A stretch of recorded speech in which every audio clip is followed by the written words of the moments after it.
Hey everybody, welcome to day 502 of Reseller Reflections, a day in the life of a full-time reseller supporting her family. It is Thursday, October 23rd, 2025. We did not meet our sales goal yesterday, but you know what? We did meet it the day before, so I misreported yesterday. All right, so one day this week we have hit our sales goal. So, all right, let's see. Let's go for another one. Why not?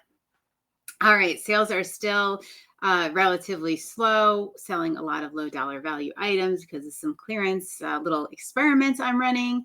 And yeah, that's all there is. I am all reset to zero. I have a couple more things that sold after I did the shipping. So I'm going to ship those out maybe later this evening. All right. So what I want to talk about is adding something. We talked a lot about taking things off your plate. And as usual, Jill speaks. Jill of Rusted Truck Relics speaks, and I listen because she's one of those people that has an amazing number of kind of mic drop moments or the ability to send you something or address something that's exactly what you need to hear.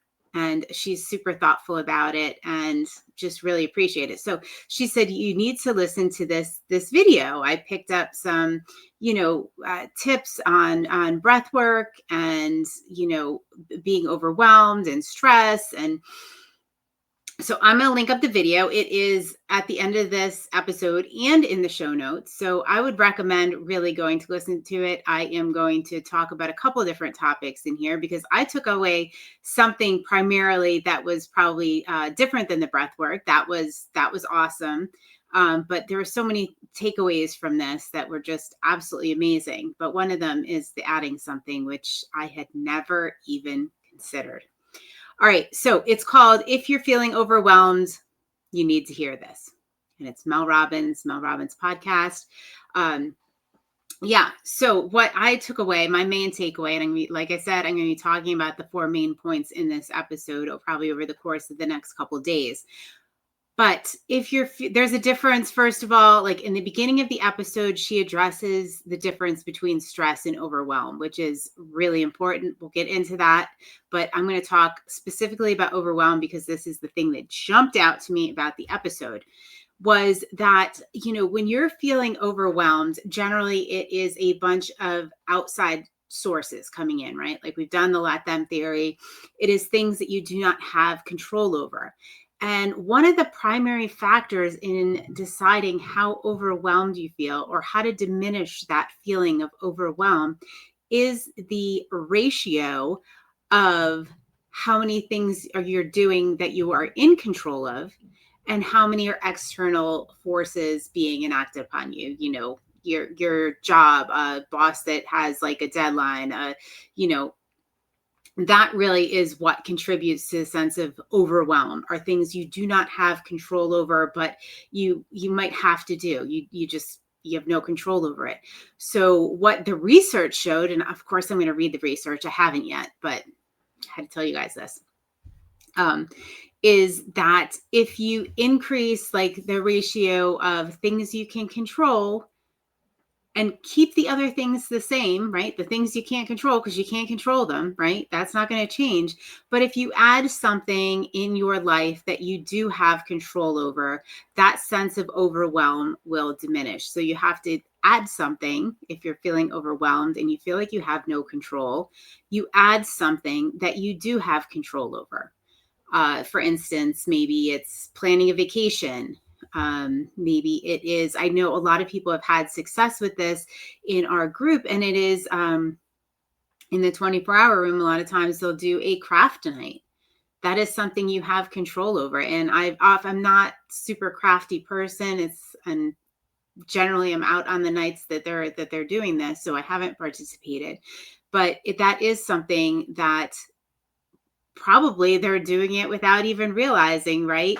Like, I know that makes me feel better. I have control of it. I'm crafting. And some people are crafting things to sell. So it is part of the business, but they do have control over that. And so that's one way of doing it is it, choosing what you read, like a book that you read for fun. Is it, I don't know, like what do you do that you like? Like I always liked The one thing that just immediately jumped out to me is that I always enjoyed painting, like painting furniture, painting like small jewelry boxes, things like that. That is something I have control over. It is also something I'm given up. And I do miss it kind of desperately. And maybe that's why. Um, is just adding something. So we took all these things off our plate, but what can we add that we do have control of? And I can't wait to read this research because this is so opposite of everything I have been doing and thinking. Is like, all right, like I'm just going to keep, even like the first things that go generally off my plate are a lot of things that I do have control, not necessarily things I like, but things that I do have control of, right? Like, because I have to get the things done that I don't have control over. Shipping is a big example for me. Like I don't have control over that and what sells, and it has to be shipped and it has to go out. No control over that. I do find it very overwhelming. Yeah, so add something. What is it you have control over? That maybe it's a hobby, maybe it's a sport. I don't know. Maybe it's trying a fun new recipe. I don't know, but I'm going to try adding something, and I hope you do as well. And I also hope that you listen to that episode, and maybe you'll take something totally different away from it. Like Jill took the breath work. I took really adding something and increasing that ratio of things I have control over, as opposed to things I have no control over that are being put upon me. Oh, the shipping. Oh, so much shipping. All right, guys, have a wonderful evening, and I will see you on day 503 of Reseller Reflections. Night, night.